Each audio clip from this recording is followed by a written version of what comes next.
एक साहूकार थे, उसके घर में अन्न धन आदि किसी प्रकार का कोई कमी नहीं थी, परंतु उसके कोई पुत्र न था। वह इसी चिंता में रात दिन मग्न रहता और पुत्र की कामना के लिए प्रति सोमवार के सूर्योदय के निमित्त व्रत और पूजन करता था तथा श्याम काल को शिव मंदिर में जाकर शिव जी पर दीप जलाया करता था। उसके भक्ति भाव को देखकर एक समय पार्वती जी ने शिव जी से कहा, महाराज, यह साहूकार आपका अत्यंत भक्त है और सदैव आपका व्रत और पूजन बड़ी श्रद्धा से करता है, इसकी मनोकामना पूरी करनी चाहिए। शिव जी ने कहा, हे पार्वती, यह संसार है, जिसका जैसा भाग्य होता है वैसा प्राप्त करता है। पार्वती जी ने अत्यंत आग्रह से कहा, महाराज, यह तो आपका परम भक्त है, इसका कष्ट आपको अवश्य दूर करना चाहिए। आप तो दयालु हैं, अपने भक्तों के दुखों को दूर करते हैं, अतः आप ऐसा नहीं करेंगे तो भक्त के कष्ट कौन दूर करेगा। पार्वती जी का ऐसा आग्रह सुन शिव जी महाराज कहने लगे, हे पार्वती, इसके कोई पुत्र नहीं है, इसी चिंता से यह दुखी रहता है।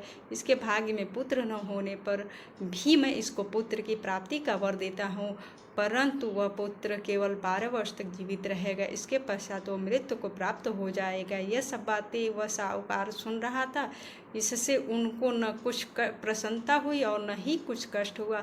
वह पहले जैसा ही शिवजी महाराज का व्रत और पूजन करता रहा।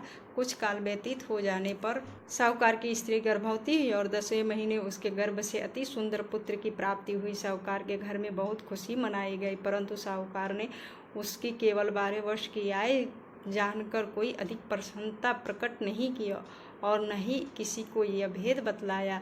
जब पुत्र 11 वर्ष का हो गया तो उस बालक की माता ने उसके पिता से विवाह आदि के लिए कहा, परंतु साहूकार कहने लगा कि मैं अभी इसका विवाह नहीं करूँगा और काशी जी पढ़ने के लिए भेजूंगा। फिर साहूकार ने अपने साले को बुलाया और उसको बहुत सारा धन देकर कहा, तुम इस बालक का काशी जी पढ़ने के लिए ले जाओ, रास्ते में जिस स्थान पर भी जाओ यज्ञ करते और ब्राह्मणों को भोजन कराते जाना। वह दोनों मामा भांजा जगह जगह यज्ञ कराते और ब्राह्मणों को काशी जा रहे थे। रास्ते में उनको एक शहर पड़ा। उस शहर के राजा की कन्या का विवाह दूसरे राजा का लड़का जो विवाह करने के लिए बारात लेकर आया था, वह एक आंख से काना था। उसके पिता को इस बात की बड़ी चिंता थी कि कहीं वर को देखकर कन्या के माता पिता विवाह में किसी प्रकार की अड़चन पैदा न कर दे। जब उसने अति सुंदर सेठ के लड़के को देखा तो मन में विचार किया कि क्यों न इस लड़के को वर के कपड़े पहनाकर घोड़ी पर चढ़ा ले जाए। ऐसे करने से बड़ी सुंदरता से सब कार्य हो गए। वर के पिता ने सोचा, यदि विवाह कार्य भी इसी लड़के से करा दिया जाए तो क्या बुराई है। ऐसे विचार कर राजा ने लड़के और उसके मामा से कहा कि यदि आप फेरों और कन्यादान का काम करा दे तो आपकी बड़ी कृपा होगी, हम इसके बदले में आपको साधन देंगे। उन्होंने स्वीकार कर लिया और विवाह कार्य भी बहुत अच्छी तरह से हो गया। परंतु जिस समय लड़का जाने लगा, उस राजकुमारी की चुंडी के पल्ले पर लिख दिया कि तेरा विवाह मेरे साथ हुआ है, परंतु जिस राजकुमार के साथ तुमको भेजेंगे वह एक आंख से काना है। मैं तो काशी जी जा रहा हूँ। उस राजकुमारी ने जब चुनरी पर ऐसा लिखा हुआ पाया तो उसने राजकुमार के साथ जाने से मना कर दिया और कहा कि यह मेरा पति नहीं है, मेरा विवाह इसके साथ नहीं हुआ है, तो वह तो काशी जी पढ़ने गया है। तब राजकुमारी के माता पिता ने कन्या को विदा नहीं किया, बारात वापस चली गई। उधर वह सेठ का लड़का और उसका मामा काशी जी पहुंच गए। वहां जाकर उन्होंने यज्ञ करना और लड़के ने पढ़ना शुरू कर दिया। जब लड़के की आयु 12 की हो गई, उस दिन भी उन्होंने यज्ञ रचा रखा था। लड़के ने मामा से कहा, मामा जी, आज मेरी तबीयत कुछ ठीक नहीं है। मामा ने कहा, अंदर जाकर सो जाओ। लड़का अंदर जाकर सो गया और थोड़ी देर में उसके प्राण निकल गए। जब उसके मामा ने आकर देखा कि वह तो मुर्दा पड़ा है तो उसको बड़ा दुख हुआ। उसने सोचा, यदि मैं अभी रोना पीटना मचा दूंगा तो यज्ञ का कार्य अधूरा रह जाएगा। अतः उसने जल्दी से यज्ञ का कार्य समाप्त कर ब्राह्मणों के जाने के बाद रोना पीटना आरंभ कर दिया। संयोगवश उसी समय शिव पार्वती जी उधर से जा रहे थे।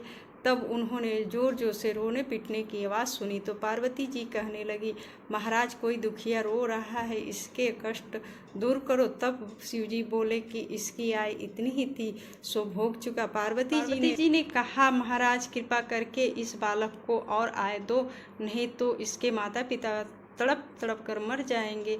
पार्वती जी के इस प्रकार बार बार आग्रह करने पर शिवजी ने उसको वरदान दिया और शिवजी महाराज की कृपा से लड़का जीवित हो गया।